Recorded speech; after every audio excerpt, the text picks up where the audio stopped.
If you can't work, or if your doctor has told you to stop working, what do you do to take care of yourself and your family?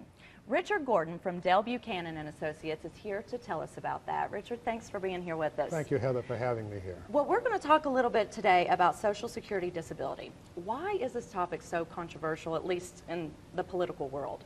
It's controversial now because a number of people, they've essentially labeled people who collect disability benefits as cheaters and slackers. There was an episode on 60 Minutes this Sunday that said as much. The truth of the matter is I was a Social Security judge for 25 years. I found disability applicants to be people like you and me who go to work every day, they work hard, they pay into the Social Security system, and now they're not able to work. They're not slackers, they're not lazy people. They're people who would work if they could. So how do you deal with that kind of stigma? Well, it's difficult because a lot of people don't want to apply. It's very difficult to get Social Security. It's a very stringent standard. Fewer than 4 in 10 ultimately get the benefits.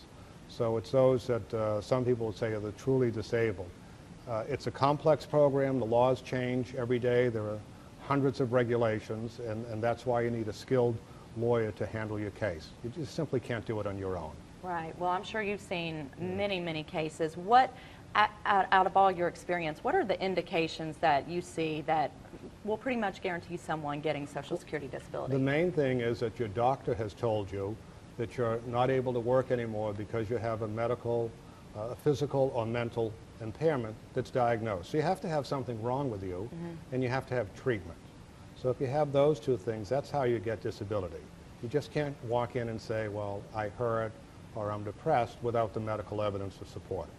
Social Security requires medical evidence. So have you seen cases where there was medical evidence but they were still denied? Well, I have, because under the system now you apply and the first 2 levels of adjudication are done by the states, and then it goes before the judge. That's the first time that you'll see the person who will decide your case. And they do a good job in the state and the Social Security offices, but they get the cases very early on. And by the time we get them, they've been out of work for a while, and usually their condition is more severe. So yes, we see some cases that slip through the cracks that they should have got benefits a long time ago, but usually it's just because of the advancement of time.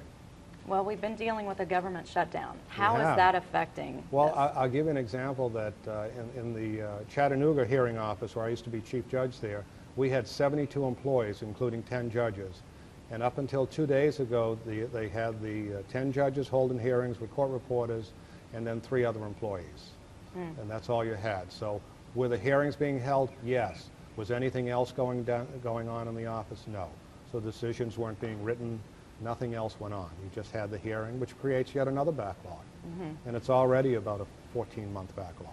People are affected in many ways by this government shutdown, and I'm sure you're hoping in your line of work that this gets cleared up very soon as well. Well, I'll tell you, I was at the judges conference in Santa Fe last week, and there were 180 judges, and they were all furloughed on Tuesday for not reporting to work. Oh my goodness. So hopefully they'll come back. Hopefully so. Yes. Well, thank you so much. Thank it's good you. to see you, and we'll be seeing much more of you around here. Okay. All Thank you. right. Glad to be here. Thanks.